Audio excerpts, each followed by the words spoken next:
Hello दोस्तों, welcome to my YouTube channel. तो दोस्तों, ये जो वीडियो है क्लास 10th के स्टूडेंट यानी क्लास 10th के स्टूडेंट के लिए बहुत ही खास होने वाला है, क्योंकि इस वीडियो में हम लोग एक सीरीज चलाने वाले हैं जिसका नाम है धुरंधर। जिसका क्या नाम है? धुरंधर। यानी जो भी क्लास 10th के स्टूडेंट है, अगर वो इस सीरीज यानी धुरंधर सीरीज के सभी क्लास को कर लेंगे तो उसके एग्ज़ाम में इससे बाहर यानी इस सीरीज में हम जो क्वेश्चंस कराएंगे, इस सीरीज से बाहर क्वेश्चंस एग्ज़ाम में नहीं आएगा। यानी 100% जो है क्वेश्चन है वो इसी सीरीज से आएगा। तो अगर आप लोग क्लास 10th के स्टूडेंट हैं तो ये धुरंधर सीरीज के सभी क्लास को अच्छे से कर लीजिएगा, क्योंकि इसमें बहुत ही अच्छा अच्छा MCQ क्वेश्चन का भंडार लेके आएंगे। इसलिए आप लोग चैनल पर जाके एक प्लेलिस्ट हम बना देंगे जिसका नाम होगा धुरंधर। उस प्लेलिस्ट में आप क्लास 10th के सभी सब्जेक्ट से रिलेटेड ऑब्जेक्टिव क्वेश्चंस को देख सकते हैं। और ऐसा नहीं है कि ये जो धुरंधर सीरीज है वो सिर्फ क्लास 10th से रिलेटेड रहेगा। आप class 9th 11th 12th 8th सभी क्लास के लिए ये सीरीज चलाया जाएगा।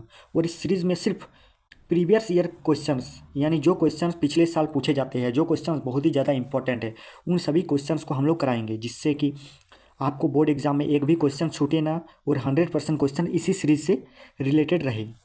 तो इस सीरीज़ को आप लोग अच्छा से कर लीजिएगा सभी क्लास को। अभी हम क्लास 1 को शुरू करने वाले हैं, तो चलिए क्वेश्चंस को हम लोग देखते हैं, अच्छा अच्छा क्वेश्चंस को।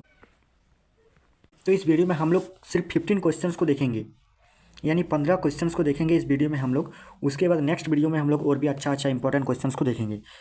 तो चलिए 1 नंबर क्वेश्चंस को देखिए। क्या कहा गया है कि निम्न में से कौन सा पदार्थ लेंस बनाने के लिए प्रयुक्त नहीं किया जा सकता है। यानी कौन सा पदार्थ है इनमें से जिसको हम लोग लेंस बनाने के लिए प्रयुक्त नहीं करते हैं। तो 1 का यहाँ पर राइट आंसर देखिए क्या है, मिट्टी। इसमें हम क्वेश्चंस के साथ आंसर दिया गया है। आगे जो नेक्स्ट वीडियो आएगा उसमें हम लोग क्वेश्चंस के साथ सिर्फ ऑप्शन को देखेंगे, आंसर को नहीं देखेंगे, आंसर को बाद में देखेंगे। यहाँ पर अब आंसर जो है वो लिखा गया है पहले ही, इसलिए हम लोग इस वीडियो में आंसर को भी साथ में देख लेते हैं। आगे 2 नंबर क्वेश्चन को देखिए कि किसी बीम का अवतल दर्पण द्वारा बना स्थिति आभासी सीधा तथा बीम से बड़ा पाया गया वस्तु की होनी चाहिए। वस्तु की क्या होनी चाहिए? मुख्य फोकस तथा वक्रता केंद्र के बीच, वक्रता केंद्र पर, वक्रता केंद्र से परे, दर्पण के ध्रुव तथा मुख्य फोकस के बीच। यानी वस्तु होना चाहिए, कहाँ होना चाहिए? तो वस्तु दर्पण के ध्रुव तथा मुख्य फोकस के बीच होना चाहिए। यानी 2 का जो है वो 4 नंबर राइट आंसर हो जाएगा। आगे 3 नंबर क्वेश्चन को देखिए कि क्या कहा गया है। किसी बिंब का वास्तविक तथा समान साइज का प्रतिबिंब प्राप्त करने के लिए बिंब को उत्तल लेंस के सामने कहाँ रखा जाए। यानी किसी बिंब का हम लोग वास्तविक तथा समान साइज का प्रतिबिंब प्राप्त करना चाहेंगे तो उस बिंब को यानी उस वस्तु को हम लोग कहाँ रखेंगे? उत्तल लेंस के सामने। कहाँ पर रखना होगा? तो 3 का जो राइट आंसर हो जाएगा वो आप लोग देख सकते हैं, 2 नंबर है इसका राइट आंसर। कहाँ पर रखेंगे उस बिंब को? फोकस दूरी की 2 गुनी दूरी पर, यानी फोकस दूरी की 2 गुनी दूरी पर रखेंगे उस वस्तु को। आगे 4 नंबर क्वेश्चन है कि किसी गोलीय दर्पण तथा किसी पतले गोलीय लेंस दोनों की फोकस दूरी 15 सेंटीमीटर है। दर्पण तथा लेंस संभवतः है। यानी किसी गोलीय दर्पण है तथा किसी पतले गोलीय लेंस, दोनों की जो फोकस दूरी कितना दिया है? 15 सेंटीमीटर दिया है। तो दर्पण तथा लेंस का संभवतः है, यानी कौन सा लेंस है, यानी कौन सा लेंस और दर्पण है, यहाँ पर हम लोग को पूछा गया है। तो 4 का राइट आंसर हो जाएगा, दोनों जो हो जाएगा वो उत्तल हो जाएगा, यानी 4 का 2 नंबर राइट आंसर हो जाएगा। यानी दर्पण भी उत्तल हो जाएगा और लेंस भी उत्तल हो जाएगा। आगे 5 नंबर क्वेश्चन है, किसी दर्पण से आप चाहे कितनी ही दूरी पर खड़े हो आपका प्रतिबिंब सदैव सीधा प्रतीत होता है, संभवतः दर्पण है। यानी किसी दर्पण से हम कितनी ही दूरी पर चाहे क्यों ना खड़े हों, उसका जो प्रतिबिंब है वो सदैव सीधा प्रतीत होगा। तो कौन सा दर्पण में होगा?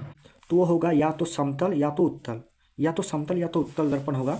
यानी समतल या उत्तल दर्पण में हम लोग कितनी ही दूरी पर क्यों ना खड़े हो, उसका जो प्रतिबिंब होगा वो हमेशा सीधा प्रतीत होगा। यानी 5 का जो है वो 4 नंबर राइट आंसर हो जाएगा, या तो समतल या तो उत्तल। आगे 6 नंबर क्वेश्चन है कि किसी शब्दकोश में पाए गए छोटे अक्षरों को पढ़ते समय आप निम्न में से कौन सा लेंस पसंद करेंगे। यानी किसी शब्दकोश में पाए गए जो छोटे अक्षरों है, उस छोटे अक्षरों को पढ़ते समय हम निम्न में से कौन सा लेंस को पसंद करेंगे, हम कौन सा लेंस को अपनाएंगे। तो 6 का कौन सा राइट आंसर हो जाएगा? यहाँ पर ऑप्शन को देख लीजिए। 50 सेंटीमीटर फोकस दूरी का एक उत्तल लेंस, 50 सेंटीमीटर फोकस दूरी का एक अवतल लेंस, 5 सेंटीमीटर फोकस दूरी का एक उत्तल लेंस, 5 सेंटीमीटर फोकस दूरी का एक अवतल लेंस। तो 6 का राइट आंसर हो जाएगा आपका जगह 3 नंबर, 5 सेंटीमीटर फोकस दूरी का एक उत्तल लेंस। यानी 6 का 3 नंबर राइट आंसर हो जाएगा। आगे 7 नंबर क्वेश्चन को देखिए कि किसी गोलीय दर्पण की फोकस दूरी उसकी वक्रता त्रिज्या की क्या होती है। यानी कोई गोल या दर्पण है, उसकी फोकस दूरी उसकी वक्रता त्रिज्या की क्या होती है, तो उसकी जो फोकस दूरी होती है उसकी वक्रता त्रिज्या की आधी होती है। यानी एफ बराबर जो हो जाएगा वो r/2 हो जाएगा, यानी 7 का 1 नंबर राइट आंसर हो जाएगा आधी। आगे 8 नंबर क्वेश्चन है कि गोलीय दर्पण की फोकस दूरी और वक्रता त्रिज्या में क्या संबंध है। तो यही वाला हम लोग जो पिछले वाला क्वेश्चन में पढ़े हैं, क्या पढ़े हैं कि किसी गोलीय दर्पण की फोकस दूरी उसकी वक्रता त्रिज्या की आधी होती है। वही वाला यहाँ पर रिलेशन दिया गया है कि r इक्वल टू जो होता है वो होता है 2f और f इक्वल टू जो होता है वो होता है r/2, यानी f इक्वल टू होता है r/2 और r बराबर जो होता है वो होता है 2f, यानी 8 का जो है 1 नंबर राइट आंसर हो जाएगा r इक्वल टू 2f। आगे 9 नंबर क्वेश्चन को देखिए कि एक गोलीय दर्पण की वक्रता त्रिज्या 32 सेंटीमीटर है तो उसकी फोकस दूरी क्या होगी। यहाँ पर क्या दिया गया है, यहाँ पर r बराबर दिया है 32 सेंटीमीटर, तो हम लोग को f बराबर निकालना है। तो f बराबर क्या फॉर्मूला होता है, f बराबर होता है r/2। यहाँ पर r दिया है 32, यानी 32/2, तो इसका राइट आंसर हो जाएगा 16 सेंटीमीटर इसका राइट आंसर हो जाएगा। यानी 9 का जो है वो 1 नंबर राइट आंसर हो जाएगा 16 सेंटीमीटर। देख लीजिए यहाँ पर 9 का 1 नंबर राइट आंसर हो जाएगा 16 सेंटीमीटर। आगे 10 नंबर क्वेश्चन है कि उत्तल दर्पण द्वारा बना प्रतिबिंब सदैव होता है। उत्तल दर्पण द्वारा बना प्रतिबिंब सदैव क्या होता है, सदैव सीधा होता है, यानी 10 का राइट आंसर हो जाएगा 4 नंबर सीधा। आगे 11 नंबर क्वेश्चन को देखिए, लेंस की क्षमता का एसआई मात्रक क्या है। तो ये बहुत ही इजी क्वेश्चन है, लेंस की क्षमता का एसआई मात्रक डायोप्टर होता है। आगे 12 नंबर क्वेश्चन है कि वाहनों के पश्च दृश्य दर्पण के रूप में किस दर्पण का उपयोग किया जाता है। तो वाहनों के पश्च दृश्य दर्पण के रूप में हम लोग किस दर्पण का उपयोग करते हैं। तो 12 का राइट आंसर हो जाएगा 2 नंबर उत्तल दर्पण, क्योंकि उत्तल दर्पण से सदैव सीधा प्रतिबिंब प्राप्त होता है और छोटा प्राप्त होता है, जिससे हम लोग को पीछे देखने में आसानी होता है। आगे 30 नंबर क्वेश्चन है कि वाहनों के अग्रदीपों में किस दर्पण का उपयोग किया जाता है। तो 13 का राइट आंसर हो जाएगा 1 नंबर अवतल दर्पण। तो देखिए यहाँ पर 2 टाइप का क्वेश्चंस बनेंगे। यहाँ पर एक टाइप का क्वेश्चन क्या बना कि वाहनों के पश्च दृश्य दर्पण के रूप में किस दर्पण का उपयोग किया जाता है, तो उत्तल दर्पण।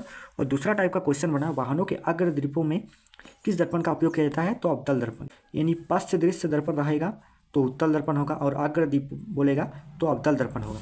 आगे 40 नंबर क्वेश्चन है कि सोलर कुकर में किस गोलीय दर्पण का उपयोग किया जाता है। तो सोलर कुकर में जो है वो अवतल दर्पण का उपयोग किया जाता है, यानी 14 का 1 नंबर आंसर हो जाएगा। आगे 50 नंबर क्वेश्चन को देखिए, लेंस की क्षमता और उसकी फोकस दूरी में क्या संबंध है। तो लेंस की क्षमता और उसकी फोकस दूरी में जो क्या संबंध है, तो लेंस की क्षमता P बराबर जो होता है वो 1/f होता है, यानी 15 का 1 नंबर आंसर हो जाएगा। तो देखिए ये ही रहा 15 क्वेश्चन, जो कि क्लास 10th के प्रकाश चैप्टर से बहुत ही ज़्यादा इम्पॉर्टेंट है। तो अगर आप लोग और भी किसी भी चैप्टर से रिलेटेड क्वेश्चन चाहते हैं तो इस धुरंधर सीरीज़ के वीडियो में आप लोग कमेंट कर दीजिए, और इस धुरंधर सीरीज़ के सभी क्लासेस को आप लोग ज़रूर कर लीजिएगा, क्योंकि इसमें बहुत ही ज़्यादा इंपॉर्टेंट ऑब्जेक्टिव क्वेश्चन कराए जाएंगे। अभी हम सिर्फ क्लास 10th के क्वेश्चंस को करा रहे हैं, क्लास 10th के, इसलिए चैनल को आप लोग सब्सक्राइब जरूर कर दीजिएगा। तो चलिए मिलते हैं नेक्स्ट वीडियो में, तब तक के लिए जय हिंद, वंदे मातरम, थैंक यू।